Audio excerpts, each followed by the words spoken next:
My name is Thomas Hargrove. I am 64 years old, and 9 days ago I sat in the second pew of St. Andrew's Episcopal Church in Harwick, Vermont, and watched four men carry my only son out in a pine casket. Marcus was 38 years old. He coached Little League on Saturday mornings. He knew the name of every worker at the mill and their children's birthdays. He had my father's jawline and his grandfather's hands wide, capable, built for honest work. The doctor at Rutland Regional called it a hiking accident. A fall from the Catamount Ridge Trail, they said. Blunt force trauma to the head. Tragic, they said. Unpredictable. I nodded at all of it. I thanked the sheriff. I thanked the medical examiner.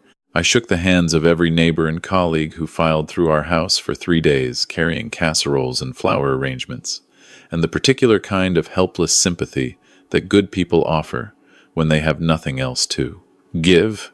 What I didn't do was cry. Not in front of anyone. 50 years in the timber business will teach you that. You learn to hold the weight of things quietly, the same way old growth holds the weight of winter still, patient, roots going deeper than anyone can see. My daughter-in-law found me in the kitchen after the last guest left. The house was finally quiet. I was standing at the window looking out at the back field, at the tree line where the mill property began, 260 acres of Vermont hardwood that my grandfather had cleared by hand and that my father had turned into a working lumber operation and that I had spent 4 decades building into something that mattered. Her name is Nicole. She is 34 years old and she had been married to my son for 6 years. I heard her come in. I heard the sound of ice in a glass. And then I heard a voice that wasn't hers. I turned around. Standing next to my daughter-in-law, in my kitchen, on the night of my son's funeral reception, was a man I had never seen inside this house before. He was perhaps 40, dark blazer, the kind of easy smile that men practice in mirrors. He was holding a glass of my bourbon like he had been here 100 times. "Thomas," my daughter-in-law said. She didn't call me Dad. She had called me Dad for 6 years, and she didn't call me Dad that night. "This is Brandon. He's been helping me work through some things." I looked at Brandon. I looked at her. I said nothing. She set her glass down on the counter. Marcus handled things carefully. "Thomas," she said. He wanted to make sure I was protected. She reached into the bag on the bar stool beside her and placed a folder on the counter between us. He updated his estate documents last year.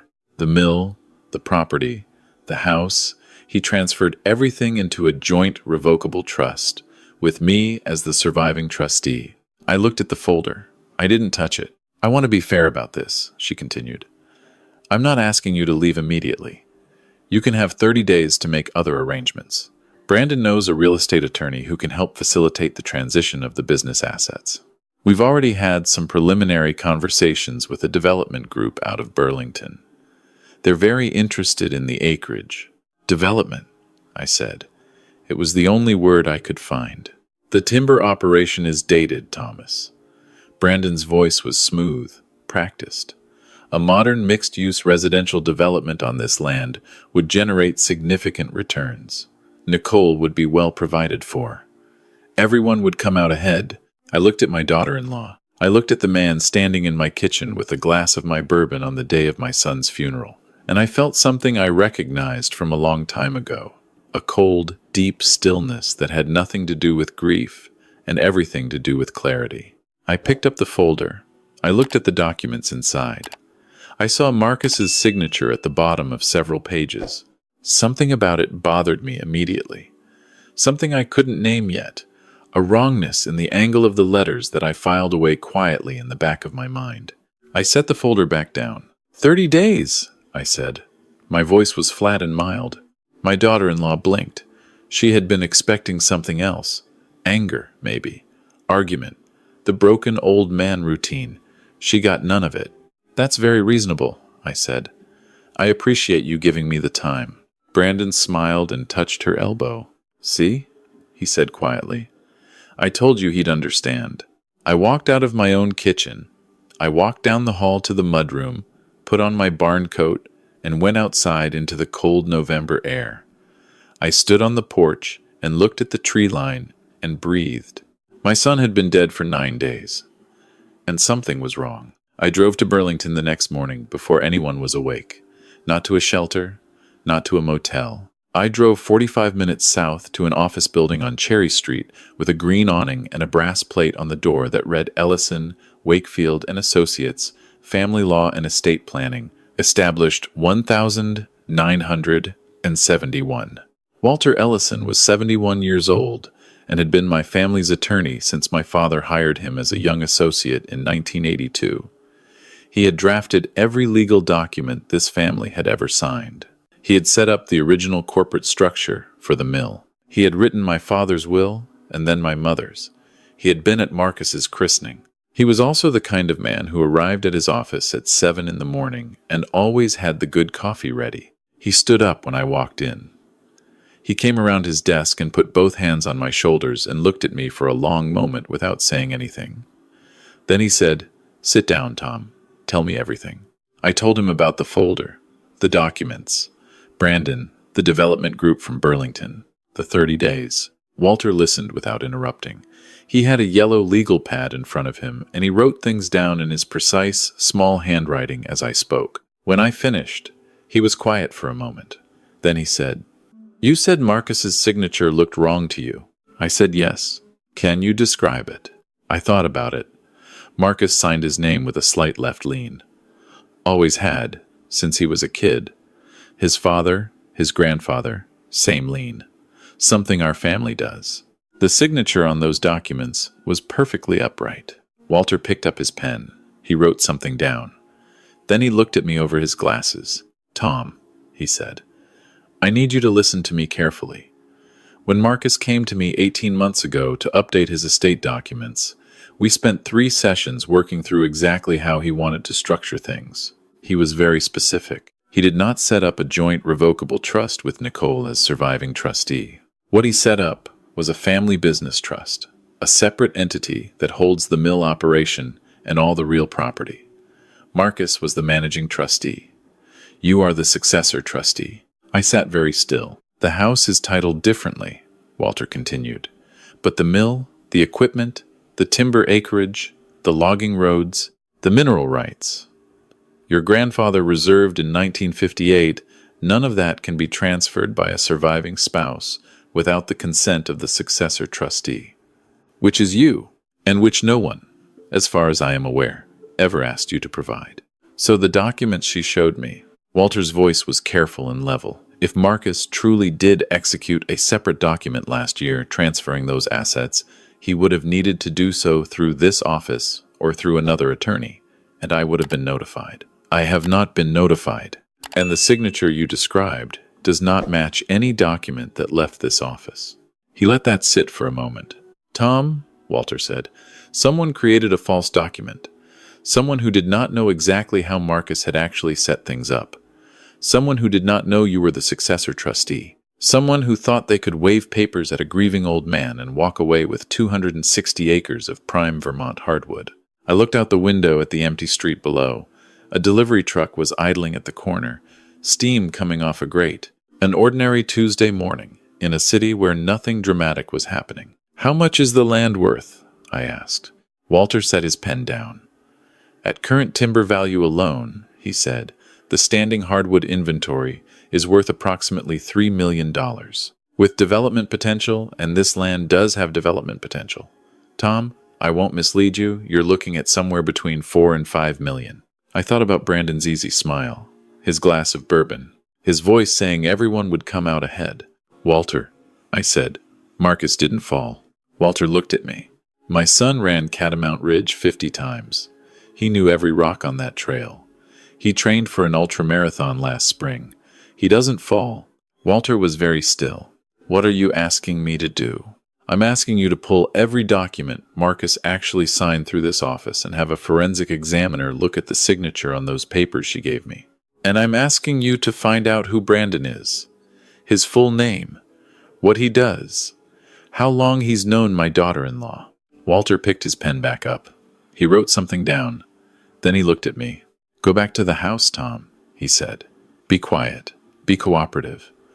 Let 30 days feel like 30 days. And then come back here on Friday." I drove back to Harwick. I packed a bag, the smallest one I owned, and I put it in the truck. I told my daughter-in-law I'd found a place in town to stay while I got my affairs in order.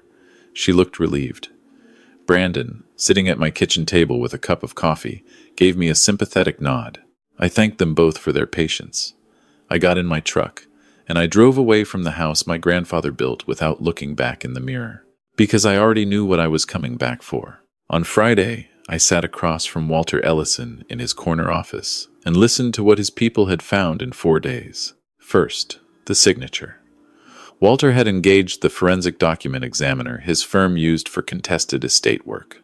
Her conclusion was unambiguous. The signature on the documents my daughter-in-law had presented was not executed by Marcus Hargrove. The ink distribution, the pen pressure patterns, the baseline angle, all of it was inconsistent with Marcus's authenticated signature on file. Someone had practiced his signature and traced it. Someone who had access to documents he had actually signed. Someone who lived with him. Second, the Hargrove Family Business Trust was exactly what Walter had described. Ironclad. 260 acres, the mill, the equipment, all of it. My daughter-in-law had no claim to any of it. Third, Brandon. His full name was Brandon Mercer. He was 38 years old, and he had known my daughter-in-law for at least 3 years, according to their social media history, which Walter's paralegal had been thorough enough to archive before anything could be deleted. He was not a real estate consultant. He was a licensed insurance broker with a firm based in Montpelier. He had written a $2 million life insurance policy on my son 14 months ago. I sat with that for a long time. Who requested the policy? I said. Walter was quiet for a moment. The beneficiary is Nicole, he said. The request came through Brandon Mercer's firm. Marcus signed the application, but Tom and here, Walter paused in the careful way that men do when they are about to say something that cannot be unsaid. The application was submitted 11 months before Marcus died, and the policy had a suicide exclusion that expired after 12 months. The trail. My son's hiking accident on a trail he had run dozens of times. On a Sunday morning when my daughter-in-law had driven to Burlington for what she told people was a yoga retreat. On a morning when Brandon Mercer's cell phone, according to the location data Walter's investigator had obtained, pinged a tower 3 miles from Catamount Ridge. My hands were flat on Walter's desk. I could feel my own heartbeat. He didn't fall, I said again. Tom.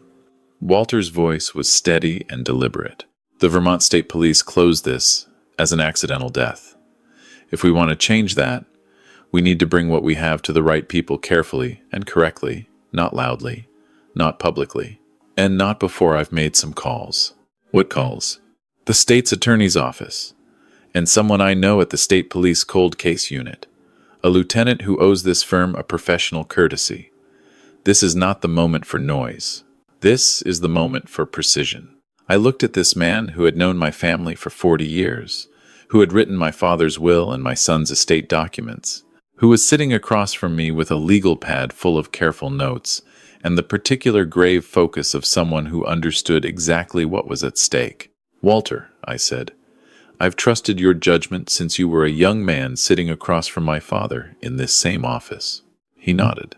Then go back to wherever you're staying and let me work. I spent 10 days in a rented room above a hardware store on Main Street in Harwick. I read. I took long walks on flat roads, nothing with elevation. I called my daughter-in-law twice to give the impression of a man quietly organizing a dignified exit. She was gracious, cooperative. She even offered to give me more time if I needed it. I thanked her and told her 30 days was fine. Meanwhile, my daughter-in-law was talking to anyone who would listen. She gave a tearful interview to the Harwick Gazette about adjusting to widowhood. She posted on her social media about healing and new chapters. Brandon appeared in several of these posts, always at a respectful distance, always with the expression of a supportive friend. The local sympathy leaned in her direction. Of course it did. She was young and she had lost her husband, and she was beautiful in her grief. And I was the father-in-law, the old man in the background, the one who was apparently fighting her over property at the worst possible time. I let them say it. I let the narrative run its course. Because while it was running, Walter's investigator was pulling threads. He found the receipts first. Over a period of 8 months, Brandon Mercer had made 7 purchases from a medical supply company based in New Hampshire. 3 of those purchases were magnesium supplements and basic first aid supplies. The other 4 were not. They were bulk orders of a compound used in pharmaceutical research, one that, in sufficient doses administered over time, caused symptoms including muscle weakness, impaired coordination, and acute confusion. He found the text messages second, not from my daughter-in-law's phone, which was new and carefully curated, from a backup account on an old tablet, one that Brandon had apparently forgotten he was still logged into on a device he'd left at the house the day after the funeral, and that my neighbor, a retired schoolteacher named Evelyn, who had known Marcus since he was 6 years old, had quietly set aside for me when she found it under the couch cushions during the cleanup. I called Evelyn from my rented room on a Wednesday morning and asked her if she still had it. She said she'd been waiting for me to ask. I brought it to Walter that afternoon without turning it on. We handed it directly to his contact at the state police. The messages on that tablet described, in plain language, a plan that had been 2 years in the making. Messages in which my daughter-in-law discussed my son's increasing fatigue and clumsiness over the previous months, symptoms she had attributed to work stress when anyone asked. Messages in which Brandon told her to be patient, that it would look accidental, that the timing needed to be right. Messages in which the two of them calculated, explicitly and in writing, exactly how much they stood to gain once Marcus was gone. $4 million in property, $2 million in life insurance. A fresh start somewhere warm. The Vermont State Police executed a search warrant on the Harwick house on a Thursday morning. I was not there. I heard about it from Evelyn, who watched from her kitchen window as 3 state police vehicles turned up the gravel drive and parked behind my daughter-in-law's Subaru. She called me while it was still happening. "Tom," she said, her voice tight with a feeling that was not quite glee and not quite horror. "There are officers going in and out of the house. Your daughter-in-law is standing on the porch talking to a detective. She paused. "Tom, they're putting her in handcuffs." "Thank you, Evelyn," I said. "I appreciate you watching. Are you coming home?" "Soon," I said. "Not yet." My daughter-in-law made bail by the following morning. Brandon Mercer, who had been picked up at his office in Montpelier, did not make bail. He had also, in the days between the first search warrant and his arrest, attempted to transfer the life insurance claim to a personal account and withdraw the proceeds before the policy was frozen. That particular detail did not help his case. The fraud and forgery charges came first. The murder investigation moved more slowly, the way murder investigations always do when they require the state to re-examine a death that was already ruled accidental. The medical examiner's office requested a second autopsy. The toxicology panel was expanded. Evelyn turned over 2 other items she had quietly set aside from the house. A set of protein powder containers that belonged to Marcus, which he kept on the kitchen counter, and which, the laboratory later confirmed, had been adulterated with the same compound Brandon had been purchasing. My son had been poisoned for months, his balance degrading, his reflexes dulling, his body being quietly prepared for a fall that was supposed to look like no one's fault. In the meantime, my daughter-in-law hired a publicist. I am not making that up. A publicist who released a statement to local media describing her as a grieving widow being persecuted by a vindictive father-in-law who had never accepted her into the family, and who was now using his wealth and legal connections to manufacture a criminal case against her rather than allow her to move forward with her life. The statement was carefully worded.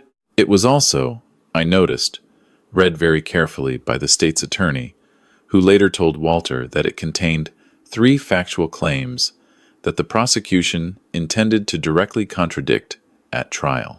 Walter called me the afternoon the statement was released. I was sitting in my rented room reading a book. He told me the statement had been picked up by 2 news aggregators and that there might be some local interest. "What do we do?" I asked. "Nothing," he said. "Not one word publicly. Not to the paper, not to anyone at church, not to neighbors. Let her talk. Let Brandon talk. Every word they say on record is a gift. Do you understand?" I understood. The state's attorney filed murder charges on a cold morning in February. I was at Walter's office when we watched the announcement live-streamed on his computer. The same reporter who had interviewed my daughter-in-law 3 weeks earlier now stood outside the Washington County Courthouse, describing the arrest of Nicole Hargrove, charged with first-degree murder and conspiracy in the death of her husband Marcus Hargrove, and the simultaneous arraignment of Brandon Mercer on the same charges, plus insurance fraud, document forgery, and conspiracy to commit grand larceny. My daughter-in-law appeared on camera briefly as she was escorted into the building. She looked nothing like the composed young widow who had handed me a folder in my kitchen on the night of Marcus's reception. She looked frightened. She looked small. She looked like someone who had spent 2 years calculating everything and had failed to account for one essential variable.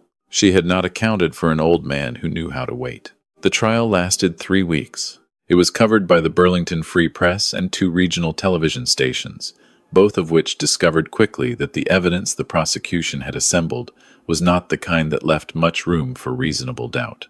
The compound in the protein powder, the purchase records, the location data, the text messages, which the defense attempted to characterize as private role-play between 2 adults who had been inappropriately close but had never acted on anything, a characterization the jury clearly found unconvincing given that the messages included specific references to the Catamount Ridge Trail, the weather forecast for that Sunday morning, and a discussion of which of Brandon's hiking boots would leave the least distinctive prints. The insurance policy, the timeline, the forged documents, and the testimony of Walter Ellison, who had spent 40 years protecting the legal interests of my family and who sat in the witness box for 2 hours and methodically dismantled every claim my daughter-in-law's defense team put forward about the nature of Marcus's estate intentions. Brandon's defense attorney tried the same approach they always try. He blamed me, the wealthy father-in-law who had never liked his son's wife, the powerful old man with the lawyers and the resources to manufacture a case, the patriarch who couldn't accept that his son had grown up and made his own choices. The prosecutor asked Brandon, on cross-examination, to explain why his cell phone was 3 miles from Catamount Ridge at 7:40 in the morning on a Sunday when he claimed to have been home alone in Montpelier. Brandon said there must be an error. The prosecutor showed the jury the cell tower data. It showed no error. She also asked him about the hiking boot purchases. He said he liked hiking. She introduced the sales receipt, which was dated 4 days before Marcus died, and the boots, which had never been worn again after that Sunday. The soles matched a partial print recovered from the trail. I sat in the gallery every day of the trial. I did not look at my daughter-in-law often, but on the day they read the verdict, I watched her face.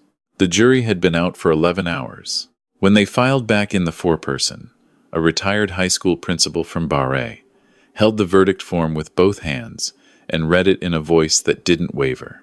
Guilty of first-degree murder, both of them. Guilty of criminal conspiracy, guilty of insurance fraud, document forgery, and conspiracy to commit grand larceny. My daughter-in-law's face went absolutely still. The kind of stillness that isn't composure, but the absence of it, the face of someone whose entire internal architecture has just collapsed. Brandon's reaction was different. He stood up. His attorney grabbed his arm. He said something I couldn't hear from the gallery. The officers moved in. He said it louder. He was looking directly at me. "This isn't over," he said.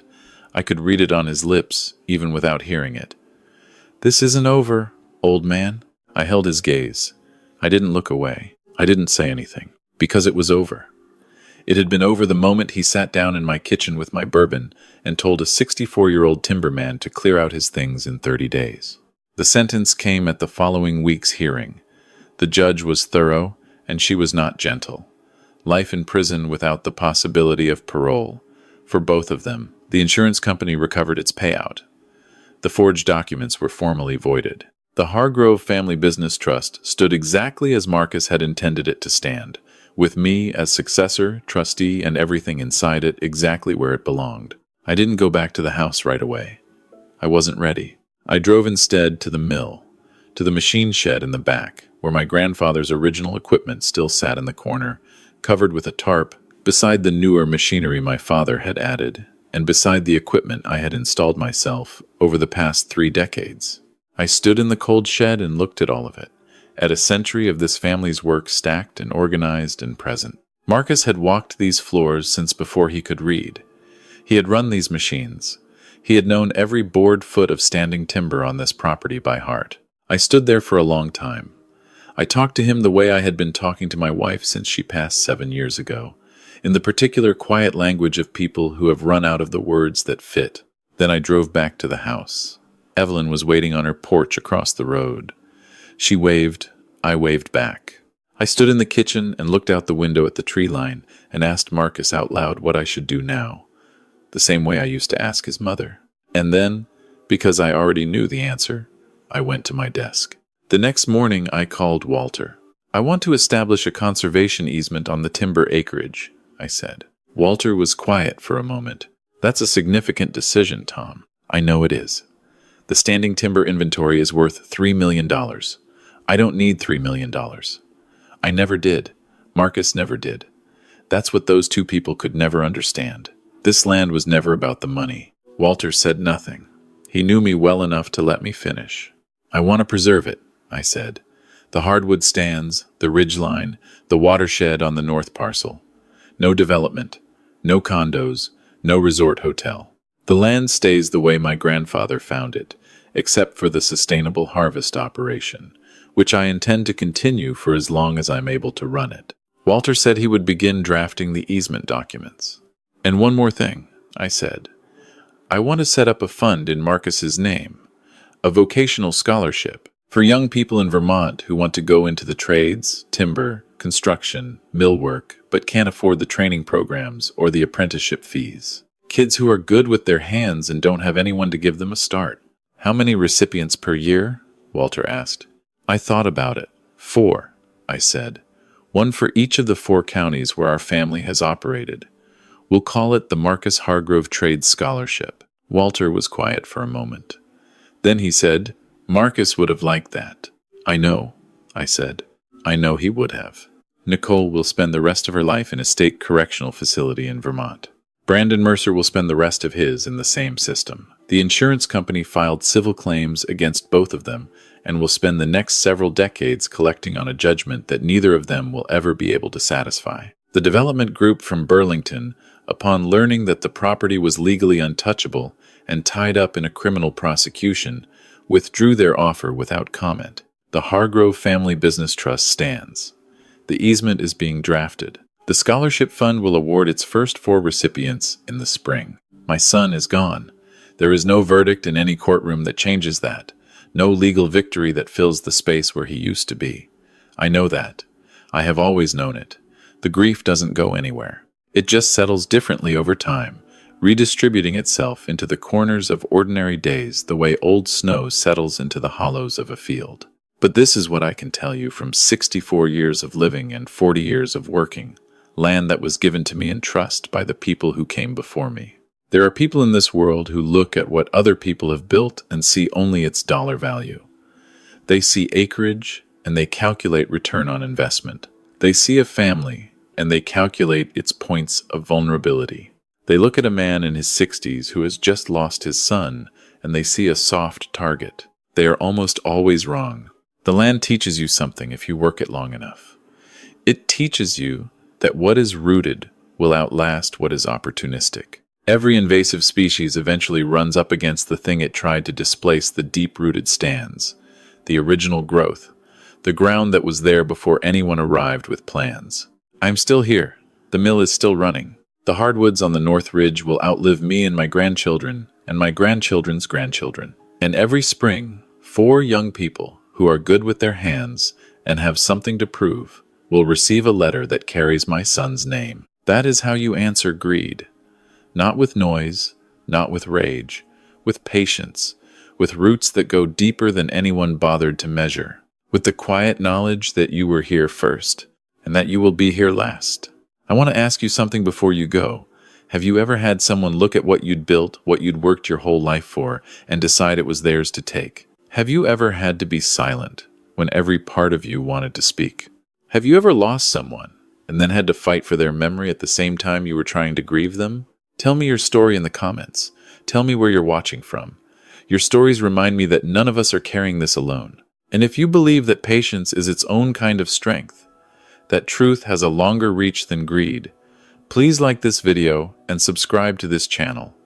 There are more of these stories to tell. Stories of ordinary people who held on when everything told them to let go. Stories of roots that ran deeper than anyone expected. I'll be here. I'm not going anywhere.